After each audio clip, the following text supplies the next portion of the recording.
అతను కూడా ఏమి లేదు, సుమన్ శెట్టి అన్న ఏమన్నా పెద్ద అయినా పాపం అతను కష్టపడాడు. ఇంకా రీతు చౌదరి ఎప్పుడెప్పుడు బిగ్ బాస్ నుంచి పోవాలని చూస్తున్నాం అందరం. అది ఇన్ని రోజులు ఎట్లా లోపల ఉండిందో అర్థం కావట్లేదు. ఎవరు వేసారు ఓటు ఏందో అర్థం కావట్లేదు. ఎవరు వేస్తున్నారు, ఎక్కడి నుంచి వేస్తున్నారు ఓట్లు, ఏం ఆడారు కదా. ఒకరు ఆడినా కూడా ప్రయోజనం ఏముంది, అది కదా బాధ. ఆడినా ప్రయోజనం అంటూ లేదు ఎవరికి, పేదవాడు ఎవరికి. ఒక ముద్ద అన్నం రాదు, పేదవాడు ఎవరికి ఎవరు సహాయం చేయరు, పైగా దూరంగా తోడేస్తారు. అయినా సరే పాపం తెలుసో తెలియక మా వాళ్ళు అందరూ ఏంటంటే వాళ్ళ దేవుళ్ళు అనుకుంటారు, దేవతలు అనుకుంటారు. వాళ్ళు కొట్టినా తోసిన ఎగిసి ముఖం తరినా కాకరించి ముఖం ఊసినా వాళ్ళే కావాలనుకుంటారు. అదొక ప్రేమ అనమాట. అది తెలియక పాపం. కానీ ఇప్పుడు టెక్నాలజీ మారిపోయింది, ఎవరు నమ్మడం.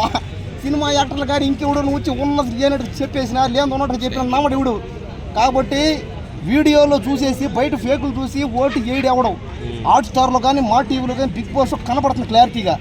అక్కడ పోయి చూస్తే అక్కడ అర్థం అవుతుంది ఎవరికి ఓటు వేయాలా అనేది, అక్కడ క్లారిటీగా అర్థం అవుతుంది అక్కడ.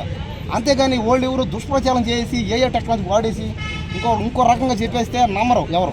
కాబట్టి ఖచ్చితంగా మాత్రం ఆర్మీ కళ్యాణ్ ఫైనల్ కన్నా రావుతాడు అంతే. దీన్ని ఎవడో ఆపలేడు అంతే. అక్కడ చూస్తా ఉన్నాడు. ఇంకో 2 రోజులే ఉంది, 2 రోజులే ఉంది సమయం. ఇంకా వేయండి అందరూ ఆర్మీ కళ్యాణానికి ఓటు వేద్దాం అందరం.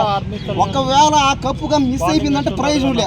50 లక్షల డబ్బు వృధా, ఆ కప్పు వృధా, పేరు వృధా అయినట్టే.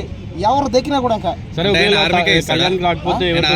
ఆర్మీకి ఇవ్వాలి. ఆయనైనా కూడా ఆర్మీ ఆయన ఫ్యామిలీగా యూజ్ చేస్తాడు కదా, కరెక్టే. కానీ అతను పోయి ఆర్మీలో పని చేస్తున్నాడు కదా, అది ఆర్మీలో పని చేస్తున్నాడు అని చెప్పి. సరే పల్లవి ప్రశాంత్ రైతుగానే చేస్తున్నాడు అన్నావు. ఇప్పుడు తిరగట్లేదా పబ్ లో తిరగట్లేదా, తిరిగాడు. ఇప్పుడు ప్రమోషన్లు చేయట్లేదా, ఇప్పుడు చేస్తున్నాడా లేదా, వ్యవసాయం చేశాడా లేదా చేస్తున్నాడు. చూసావాను, చూసే నేను. ఆయన ఎక్కడ చేస్తున్నాడు, ఆయన కూడా అసలు ప్రమోషన్ చేశాడు, అదే చేశాడు, ఇది చేశాడు. ఫస్ట్ ఇది వ్యవసాయం ధ్యేయం ఫస్ట్, తర్వాత అది పార్ట్ టైం కదా అనమాట. అంటే ఎవ్రీ టైం జవాన్ వస్తే ఆయననే గెలిపియాలంట బిగ్ బాస్. ఎవ్రీ టైం కాదు, ఇదే ఫస్ట్ టైం కాదు. నెక్స్ట్ టైం వస్తే చూద్దాం. మేము అట్టట్లే ఆర్మీ కడ ఆట చాలా బాగుంది, మాకు అది బాగుంది, అది ఉంది ఇది ఉందని. ఆట బాగుందనే కదా, ఆటతో పాటు అది కూడా బాగుందని, చేసే పని బాగుంది. కళ్యాణ్ కాకపోతే ఎవరికి వచ్చే ఛాన్స్ ఉంది మరి? కళ్యాణ్ కాకపోతే ఒక 2-3 ఉంది.